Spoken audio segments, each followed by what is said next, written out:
Guys welcome to my YouTube channel Namaste History. आज हम पढ़ने जा रहे हैं स्पीकर ऑफ द लोकसभा का पार्ट नंबर 2। इससे पहले मैंने पार्ट 1 की वीडियोस अपलोड कर दी है और कंप्लीट पॉलिटी सीरीज अपलोड कर दी है। आप ऊपर आई बटन पे क्लिक करेंगे तो आपको पूरी सीरीज मिल जाएगी इससे पहले की। तो चलिए आगे देखते हैं स्पीकर ऑफ द लोकसभा का part number 2।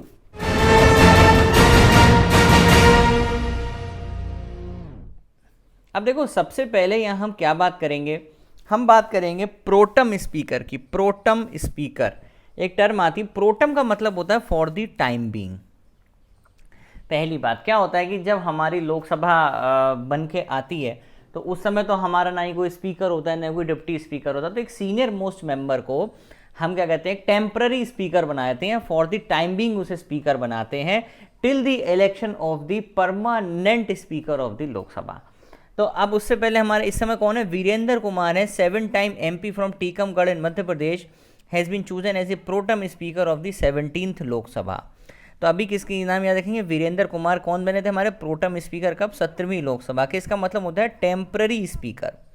The need of protem speaker क्यों, the speaker of the Lok Sabha and legislative assembly vacate the office immediately before the first meeting of the newly elected house.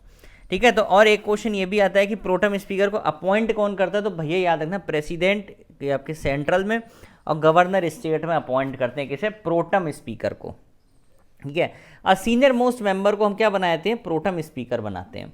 Duty क्या होती है भैया, जो पहली sitting होती है लोकसभा की उसको ये प्रिसाइड करता है, ओथ दिलाता है सारे नए MPs को। To conduct the vote for the speaker and deputy speaker, voting कराता है। और जब नया स्पीकर आ जाता है the office of the pro tem speaker cease to exist.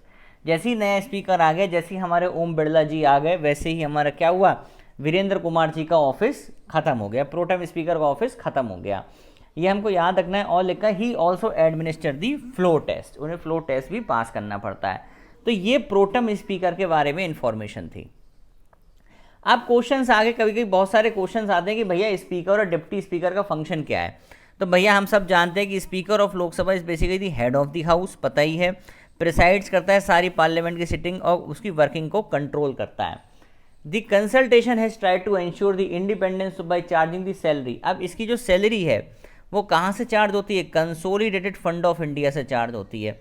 Speaker की सैलरी कहाँ से चार्ज होती है, याद रखना है, consolidated fund of India charge होती है और उस पर कोई वोटिंग नहीं होती है। ये आगे पढ़ेंगे, कंसोलिडेटेड फंड ऑफ इंडिया पढ़ेंगे तब आगे पढ़ेंगे। अभी बस इतना याद रखना है कि भैया सैलरी कहाँ से चार्ज हो रही है, कंसोलिडेटेड फंड ऑफ इंडिया से चार्ज हो रही है, वेरी इंपॉर्टेंट।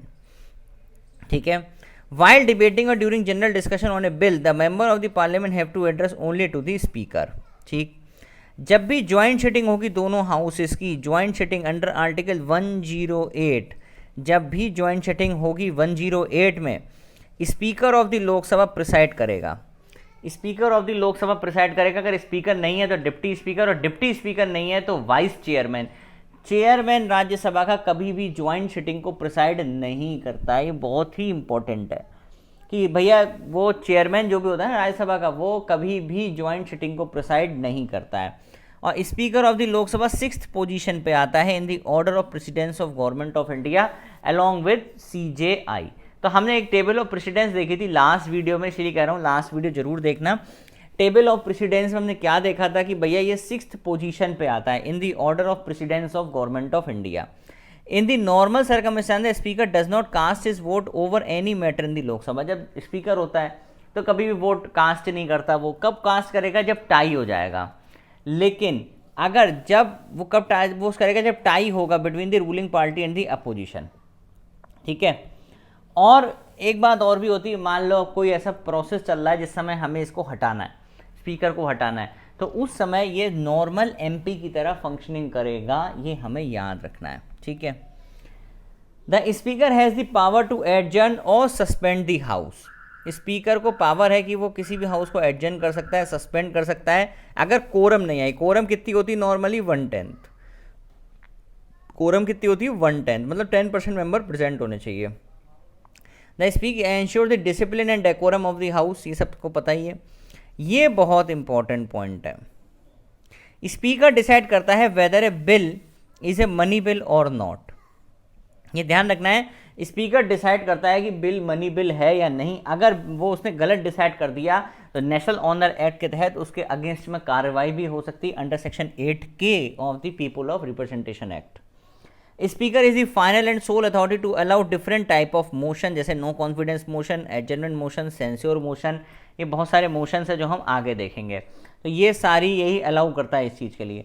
अब ये फिर अगेन वेरी इंपॉर्टेंट पॉइंट है, speaker of the Lok Sabha does not leave the office just after dissolution of the assembly. अगर लोकसभा या स्टेट असेंबली डिसॉल्व हो गई तो स्पीकर नहीं जाता है, स्पीकर वहीं रहता है जब तक कि नई लोकसभा इलेक्ट होके ना आ जाए। ये बहुत इंपॉर्टेंट पॉइंट है, ठीक है। अगर आपका हाउस डिसॉल्व हो जाएगा ना, लेकिन स्पीकर आपका वहीं पे रहता है, ये हमको याद रखना है, ठीक। Speaker is the presiding officer of the Lok Sabha when A resolution for the removal of the speaker in under consideration of the house he can not preside at the sitting of the house दो ही may be present, ठीक है। तो जब तक वो उसके ऊपर वो चलता रहेगा, 14 दिन का नोटिस मिलता है ना, जब तक इंक्वायरी चलती रहेगी वो नॉर्मल MP की तरह बिहेव करेगा, वो स्पीक करेगा, प्रोसीडिंग्स में पार्ट लेगा and house and at such time and vote in the first instance. अगर टाई अप की वोटिंग हो गई, मान लो जैसे कि एक बंदा स्पीकर है, अब उसे निकाल दिया है, अब निकालने के बाद वो सिंपल MP बन गया। सिंपल MP क्या करता है, सिंपल वोटिंग करता है, तो वही काम वो करेगा। अब वो कास्टिंग नहीं, वो नहीं करेगा, टाई वोट नहीं करेगा कि भैया दोनों में टाई हो गया तो अब कौन वोट करेगा, ठीक है। तो वो ये काम नहीं करेगा, जब निकाल देंगे तब की बात हो रही है, ठीक है। अब आया एक नया और एक बढ़िया आर्टिकल जिसको हम बोलते हैं joint setting. Joint setting article आता है अंडर 108, वेरी इंपॉर्टेंट, ठीक। कौन बुलाता है ज्वाइंट सेटिंग, ये हमेशा याद रखना है, president of India joint setting बुलाते हैं, ठीक। कौन प्रिसाइड करता है ज्वाइंट सेटिंग को, स्पीकर प्रिसाइड करता है ज्वाइंट सेटिंग को, ठीक है। कोरम कितनी होनी चाहिए, 1/10 होनी चाहिए, ठीक है। ये सब तुम्हें याद रखने इंपॉर्टेंट पॉइंट हैं ये, ठीक है।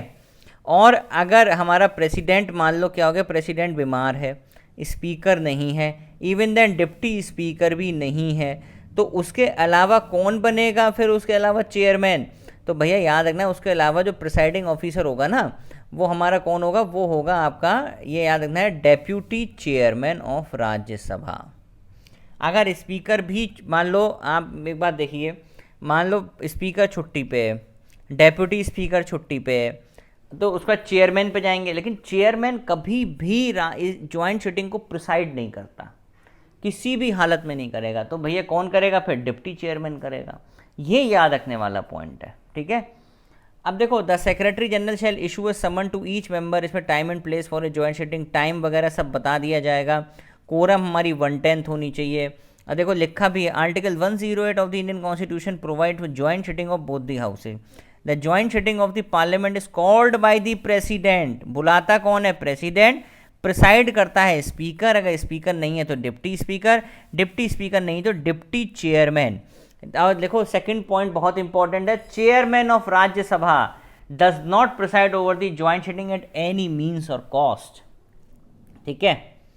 अगर देखो कब होती है joint sitting, why joint sitting, क्या हो गया ऐसा, मान लो अगर एक हाउस ने बिल पास कर दिया और अदर हाउस पे गया, तो अदर हाउस ने मान लो उस बिल को रिजेक्ट कर दिया, या other house do not agree on the amendment made to the bill, या वो अमेंडमेंट पे एग्री नहीं है, या 6 महीने से ज़्यादा टाइम हो चुका है, ऑर्डिनरी बिल के केसेस की बात हो रही है ये, 6 महीने ज़्यादा टाइम हो चुका है और वो वहीं पड़ा हुआ है, तो इस वजह से प्रेसिडेंट ज्वाइंट सिटिंग बुलाता है, ठीक। ये हमको याद रखना है।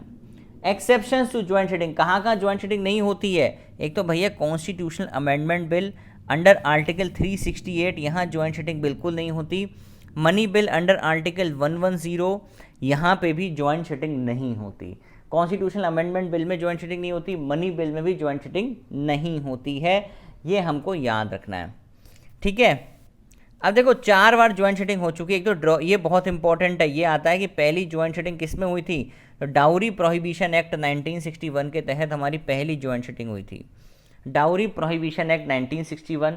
फिर आएगा banking service commission act repeal 1978, dowry prohibition act 1961, banking service commission act repeal 1978, POTA 2002 prevention of terrorism act, उसका वुमेन रिजर्वेशन बिल, ये बिल पास नहीं हुआ है अभी, ठीक है।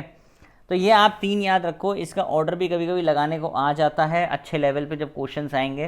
तो सबसे पहला डाउरी प्रोहिबिशन एक्ट, फिर बैंकिंग सर्विस एक्ट और पोटा 61, 878 और 2002। तो आज हमने इस वीडियो में क्या देखा, powers and functions of the Lok Sabha speaker plus joint sitting under article 108। I hope आपको वीडियो पसंद आई होगी।